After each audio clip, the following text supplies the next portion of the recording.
fun, but not the fun. Here we go, a second show, talking about the first one. That's all you need to know. Talking not. Uh-oh, we got in trouble. We've been scolded. Look out. Do you want to tell everyone what happened, Alex J? Well, yeah, so we've been doing the official NEAS fan show, after show, talking about the episodes. That's what this is. That's what we're doing right now. To clarify. And we haven't been talking about the episode. We haven't been mentioning the episodes. So we've been doing it now for, I guess this is the 8th week, and they came down the brass. They said, hey, you guys keep talking about all the stuff that's going on with you, and we do tend to get a little lost in that sometimes. And it's sort of, they said, hey, you got to stick to it. You got to talk about what happened on the episode. Unfortunate this week, because let me tell you, there's a reason I'm so stoned.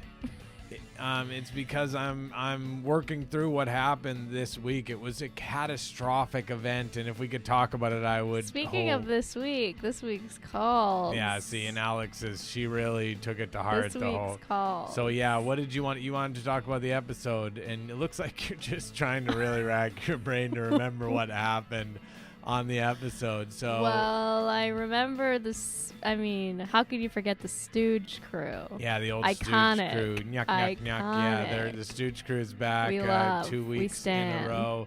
You know, it's interesting. They kind of get made an ass of the Three Stooges. It's a reference to the Three Stooges, but the Three Stooges themselves, they'll go out in situations and they'll be made asses of. And it's interesting how that can happen to certain people in real life, and how it's sort of true to life. Whoa. That certain people can be made asses of.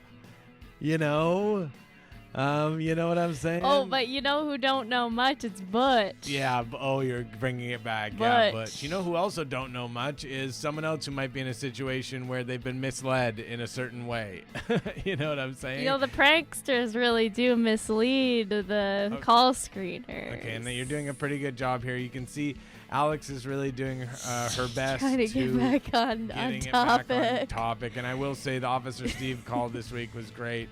But I'll also say that there was maybe another police officer that was involved in real life that wasn't Officer Steve in a particular situation. And if I could spill the guts about it, holy Lord. So this week's bonus. Yeah, this week's bonus.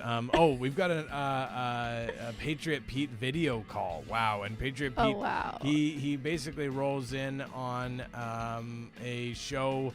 A drunk guy in the UK is doing a live stream, and he pops in on it. We've got also JJ behind the scenes. Very interesting, because I guess Prank Stallone made a call to JJ, and this is the behind the scenes, because it was off the air, and there was a sermon playing while JJ was having this conversation. So we get to see the sort of difference between the sermon and what was really happening behind the scenes, because we have that call. All right, let's go to it now. First it's the Patriot. I don't know what's first. I'm high. I am a patriot. Are you a patriot? You better be a patriot or you will pay. Talk about there's like a new version of the coronavirus, so they're talking about maybe we have to go down in lockdown again, and everybody's gonna have to get a new vaccine. This shit is insane. I've never seen We've got somebody who wants to join us. With us. Hi, Pete. Hey, can you guys hear me? Am I coming through okay? Yeah, you sound good. You sound good. Dude. Oh, thanks. Hey, how come you don't got your green screen going there? You got the. I've never heard that one before, buddy. Oh, sorry, I wasn't trying to. Is this guy usually have some sort of attitude or something? No. I don't use them. I don't use Google Chrome. I could use my green screen then, but I use Firefox. So is that Firefox is not America based, by the way. Firefox is not America based, so I don't care. You don't care? Are you not a patriot? You're not America first kind of person? I believe that manufacturing jobs should be in the United States of America, not in China and these other countries. And yet you're gonna be. And let's look at where your shirt is from then, and where your electronics are from then, and where'd you buy all that stuff from? It seems like you're maybe a bit of lip service, and you don't really live it like I do. Well, if I know something is made in America, I'll buy it over something that's made in China. I know that. I don't know it. I doubt that's even true, Jimmy. I bet this guy's lying. How are you, Jimmy? Yeah, I'm doing okay there, Pete. Where are you from, by the way? Well, I live in Washington, D.C., because that's the nation's capital, and that's where a true patriot. I grew up in Homestead, Florida, but I moved to Washington, D.C. to... Is Washington, D.C. expensive to live in? I mean, it's reasonably priced, but I mean, price doesn't come into the equation when you're talking about being a patriot. Where do you live? Some outlier city that's nowhere near Washington? I live out in the country, about 70 miles north of Detroit. Yeah, that sounds like that sounds pretty far away from Washington, D.C. Not really sure how you can stay connected to what's happening. Who are these other people without their cameras on, by the way, Jimmy? I don't really do that whole thing. People without their cameras on are often Russian psyops. No, you're okay. And you're a right fucking. No, let him go. Give him the. What? Excuse me, King of all Scandinavian. He didn't say anything. He didn't say anything. Listen, Kevin, give him the benefit of the doubt, right? He just came in. Yeah, Vanguard, you gotta settle down, pal, because I'm America's first real patriot. You know what I mean? Yeah, I'm a patriot myself as well. I'm an American patriot. Yes, that's mate. Great, Kent. That's great, Sir Fat Kent III. Where do you live? I live in Washington, D.C. That's 120th right. Street. That's yes, right. Brother, Are you? No. Is this a comedy program, Jimmy? Sorry. It's wait, up and now it's like it's about you there, Pete. Well, I'll be honest with you. I wasn't looking to. I was watching it, and it didn't come across as a comedy program because I was watching for quite some time, and nobody said anything funny at all. So I thought it was a serious program.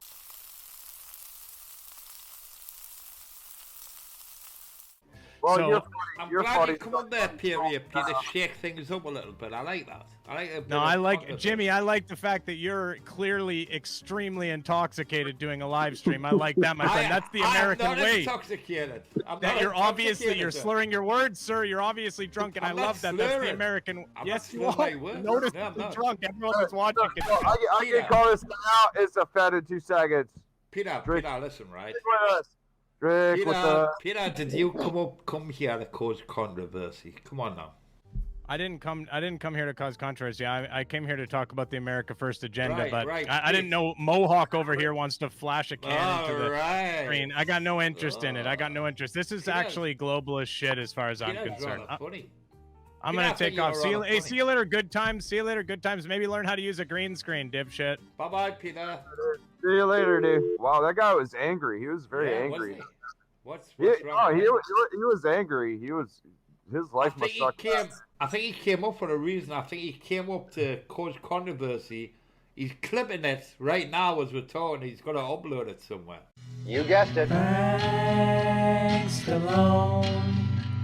It's on the phone.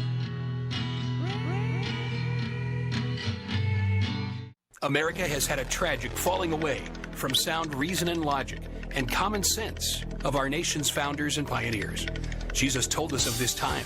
And for those who would call me and those like me right wing, ask yourself, on whose authority and in whose name do we offer the gospel? Am I twisting the words of Jesus?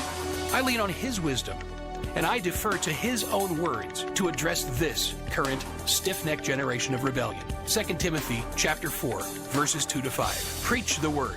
Be prepared in season and out of season. Correct, rebuke, and encourage with great patience and careful instruction. For the time will come when people will not put up with sound doctrine, instead to suit their own desires. Hello, caller. Can you hear me? Still shirting after all these years. Wow. You're so fucking smart, aren't you? You're just so brilliant, aren't you? That's cool that you swear now. You didn't used to ever swear. Well, we're not on the air, so I'm not too worried about it, you fucking loser. Leave me alone. I have nothing to say to you. God bless America. And go away, moron. But you, keep your head in all situations, endure hardship, do the work of an evangelist, discharge all the duties of your ministry. All right, and that's the end. And if you that's the end. Well, and if you look at me, you'll say, you know, you look just as stoned. You didn't get any less stoned. Well, because I just basically pressed stop and then I pressed it again. I'm being honest. That's behind the scenes stuff and just kind of a cool little thing we can talk about at the end when we can just kind of unwind. And now we could definitely talk, I would imagine, about what's going on in our lives because we don't have anything else to introduce. Well, we're actually just supposed to say that's the end. Goodbye. Yeah. But what about... I want to talk about my personal life to somebody, and I don't want to go back to the psychiatrist. Thanks for watching Talkin' Op. Like, share, and subscribe to the channel. Him. Comment down below. Trivia. Comment down below. Feel stupid. What's your favorite? Makes me feel like an idiot. Caller.